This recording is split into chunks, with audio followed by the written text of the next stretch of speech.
मैं Aamir short media news से। इस समय है हमारे साथ ग्राम प्रधान बेटा, प्रधानपति बेटा विनोद जायसवाल जी। दूसरी बार निर्वाचित हुए हैं बतौर प्रधान बेटा ग्राम सभा से। दूसरी बार प्रधान निर्वाचित हुए हैं, कितने वोटों से जीते? जी हाँ, मैं पहला चुनाव मैंने लड़ा था तो 29 वोट से जीता था। उसके बाद दूसरा चुनाव मैंने लड़ा जिसमें 101 वोट से मैं विजयी हुआ हूँ। और ज़्यादातर गरीब जनता ही मेरे साथ है। बड़े बड़े जो हैं उनसे थोड़ा सा कम वास्ता रहता, दूरी बनाए रखता हूँ, ज़्यादा अच्छा ही बात है। जी, आपकी ग्राम सभा में मुस्लिम वर्ग ज़्यादा है? हाँ, मुस्लिम वर्ग हमारे यहाँ 75% है। उसके बाद भी आप निर्वाचित हुए इस ग्राम सभा से? जी हाँ, असल में ऐसा होता है ना कि देखिए, जातियों को लेकर अभी तक चुनाव होते रहे हैं, लेकिन अगर नेता, विधायक, सरकार अगर चाहे तो ये जातियों का समीकरण खत्म किया जा सकता है। अगर हम सब एक तरफ नारा बोलते हैं कि सबका साथ, सबका विश्वास, और है ना, सबका साथ, तो वैसे ही काम करना पड़ेगा। जब आप काम करोगे वैसे ही, तो जनता तो वाजिब सी बात है अपने आप जुड़ती चली जाएगी। जनता को क्या चाहिए? जनता को सरकार की योजनाओं का लाभ चाहिए। अगर कोई प्रधान जनता के लिए ही चुनाव लड़ता है, जनता गांव के विकास के लिए चुनाव लड़ता है, ऐसे तो नहीं लड़ता है। शायद ही कोई प्रधान ऐसा हो जो विकास से हट के कोई मुद्दे की बात करता हो चुनाव के समय। तो आपने प्राथमिकता विकास को बनाया। जी जी, इसलिए वोट मिला। जाति धर्म से ऊपर उठ के लोगों ने वोट दिया आपको। भाई एक आम जनता को क्या चाहिए? अच्छी नाली, अच्छी रोड। अगर वो राशन कार्ड का पात्र है तो उसका राशन कार्ड में बन जाए, है ना। पुलिस उसको अनावश्यक ना परेशान करे, यही तो प्राथमिकता होती है। गरीब आदमी को और क्या चाहिए? अगर कोई पात्र गरीब पुअर फैमिली से है और असहाय है तो उसका अगर सरकार की योजना में पीएम आवास आ रहा है तो उसको लाभार्थी चयनित करके उसको दिया जाए। वही मैंने किया, जिसके लिए जनता ने मुझे फिर से सेवा का मौका दिया। आपकी ग्राम सभा शहरी क्षेत्र से सटी हुई है जी, तो क्या मनरेगा योजना सफल हुई ग्राम सभा में? हाँ, असल में मनरेगा योजना तो हमारे यहाँ थोड़ी दिक्कतें हैं। दिक्कत ये है क्योंकि हमारे यहाँ सप्ताह में 2 बार सामूहिक बाजार भी लगती है। तो हमारे यहाँ के जो युवा लड़के हैं वो कमर्शियल हैं। बाजार में कोई ना कोई ठेला लगाता है, कोई चाय की दुकान है, कोई काम कर रहा है, कोई अपना पर्सनल बिजनेस कर रहा है। इस हिसाब से हमारे यहाँ लेबरों की समस्याएं हैं। लेकिन लेबरों की समस्याएं हैं, उसका अगर जो है लेबर बढ़ाया जा सकता है। असल में सबसे बड़ी समस्या ये है कि गवर्नमेंट से लेबर को 204 रुपया मिल रहा है और वो सुबह 6 बजे उठ के 10 बजे तक काम किया 204 रुपये में। जब वो कहीं दूसरी जगह काम करने जाता है तो उसको काम नहीं मिलता है। कारण एक ये है जो नरेगा के लेबर कम होते जा रहे हैं। क्योंकि बाहर जो अगर वो कहीं ठेके पर जा रहा है या कहीं अन्य जगह काम करने जा रहा है तो उसको सीधे 350 से 400 मिल रहा है। उसको पूरा दिन उसका काम करना है, 8 घंटे उसको काम करना है। नहीं, अन्य जगह वो काम करता है तो शाम को उसको मजदूरी मिल जाती है। हाँ, करंट मजदूरी मिल जाती है। आपके पास अगर मनरेगा योजना में काम करेगा तो उसका सप्ताह में पेमेंट आता है। 1 सप्ताह के बाद आता है। 1 सप्ताह के बाद पेमेंट आएगा। और अगर तो उसका कैसे खाना बनेगा रात में? कैसे? हाँ, वही समस्या है। उसमें भी कुछ आपको दिक्कतें आती हैं क्या? आती हैं। क्या आपको अपने पास से पैसा देना पड़ता है क्या? ऐसे ना कि भाई साहब, चूंकि लोकल गांव के ही होते हैं नरेगा के लेबर। मान लीजिए उसने 4 दिन 5 दिन काम किया और उसका सप्ताह पूरा हो रहा है 7 दिन में, उसको उसका चूल्हा भी कैसे जलेगा? तो इस पोजीशन में प्रधान अपने पास से पैसा दे देता है। देने के बाद बहुत से ऐसे हैं जो पैसा वापस नहीं करते प्रधान को, तो पैसा प्रधान का मर ही जाता है फिर। क्योंकि प्रधान गांव का है, बार बार उसे मांग भी नहीं सकता। मान लीजिए सपोज दैट कि आप मेरे यहाँ काम कर रहे हैं, 5 दिन काम किए, आपको 200 रुपये 300 रुपये की ज़रूरत हुई, आप प्रधान जी से आके कहें तो प्रधान आपकी जो मजबूरी उसको समझते हुए, है ना, पैसा दे दिया।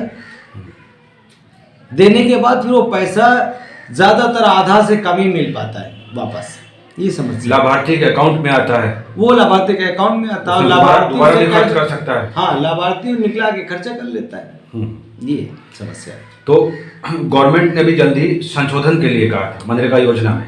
नहीं, इसको हमारी समझ से, जो हमारी एक राय है, मैं आपके माध्यम से सरकार को भी ये कहना चाह रहा हूँ कि अगर नरेगा को 204 दे रहे हैं और 120 घन मिट्टी निकालने का, ठीक है, तो अगर इसको पूरे दिन से जोड़ दिया जाए और जिसे मार्केट में या अन्य जगह अड्डे पे जो लेबर अड्डा है उसका जो रेट है उसके रेट के हिसाब से अगर निर्धारित कर दिया जाए तो लेबर की देश में कोई कमी नहीं रहेगी और ये विकास भी बहुत तेजी से बढ़ेगा, गरीबी भी दूर होगी, ये समस्या। क्या क्या कार्य आपने कराए ग्राम सभा में? वैसे हमने तो बहुत से काम कराए हैं, अब एक एक तो कैसे हम गिना पाएंगे। जैसे कि हमारे यहाँ आंगनबाड़ी में पिछली सरकार में और पिछले जो भी प्रधान थे उन्होंने उसको कूड़ा घर बना दिया था। आज आप जाएंगे वहाँ तो लगेगा कि यहाँ पे बच्चे पढ़ते हैं और आंगनबाड़ी है, उसका पुनर्निर्माण कराए, एक नई आंगनबाड़ी बन रही है। फिर हमारे कार्यकाल में कक्षा 8 तक का स्कूल था हमारे यहाँ बेटा में, जिसको माननीय विधायक गोमती यादव जी से कह के उसको इंटर कॉलेज कराया गया। कक्षा 10 तक की कक्षाएं इस समय तक लग रही थी, अभी जल्दी में इसी पिछले महीने में हमारी केंद्र सरकार ने उसको कक्षा 12 तक की स्वीकृति प्रदान की। और प्राइमरी स्कूल हमारे यहाँ था, वो हिंदी मीडियम था, उसको हमने इंग्लिश मीडियम कराया ताकि बच्चे नीचे से, जिसकी नीचे से मजबूत होगी तो उसका बिल्डिंग भी अच्छी होगी। तो हम ये चाह रहे हैं कि हमारे जो देश के बच्चे हैं अगर वो नीचे से इंग्लिश मीडियम से पढ़ के ऊपर जाएंगे तो अच्छी एजुकेशन पाएंगे।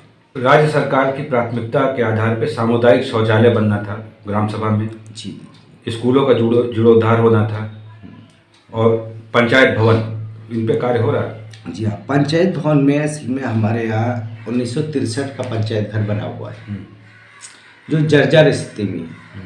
अब उसको हमने कई बार प्रस्ताव बना के दिया है शासन को, DPRO साहब को दिया है, CDO साहब के पास भी है फाइल, उसका अभी तक वो नहीं हो पाया है, क्या कहते हैं, जर्जर घोषित नहीं कर पाए। अगर वो जर्जर घोषित हो जाए तो मैं उस पर फटाक से काम बना दूँ, बिल्डिंग बना दूँ।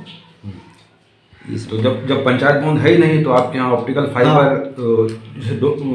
कंप्यूटर मिलना था। जी जी जी जी। अब चूंकि बिल्डिंग नहीं तो कंप्यूटर हम इधर दूसरी जगह तो रख नहीं सकते, या तो फिर मेरे पास एक और ऑप्शन कि मैं कहीं से किराए पे लूँ, बिल्डिंग किसी किराए पे लूँ।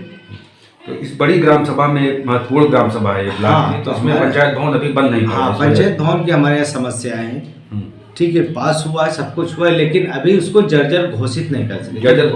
जब तक जर्जर घोषित नहीं होगा तब तक हम उस बिल्डिंग को कैसे ध्वस्त करके और न्यू बिल्डिंग बनाएंगे। ये कब से प्रक्रिया चल रही है, कब आपने? अरे हम तो पिछली प्रधानी से ही कोशिश लगा हूँ इसमें, अभी जर्जर घोषित ही नहीं हुआ, अभी घोषित नहीं हुआ है। बारात घर है आपकी ग्राम सभा में? बारात घर नहीं, बारात घर की ज़मीन हमने खाली कराई है, 7 बीघा 7.5 बीघा की ज़मीन, जिसमें से 10 बिस्वा पे हमने निर्माण के लिए दे दिया है पानी की टंकी।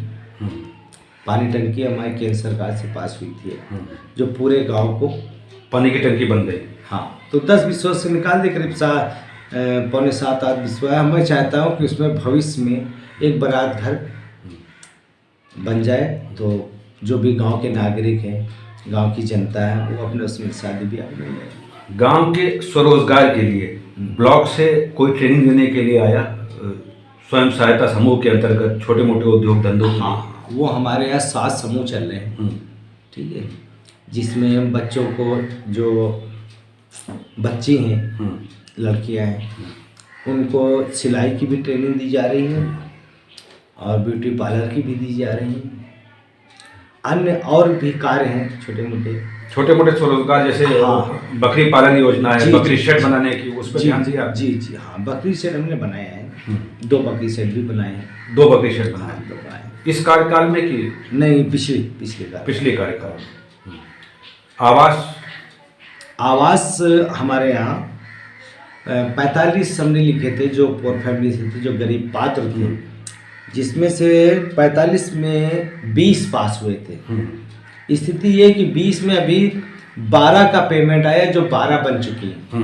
12 आवास, पीएम आवास हमारे यहाँ बन चुके हैं, 8 अभी बैलेंस में है। 12 की पूरी किस्तें आ गई?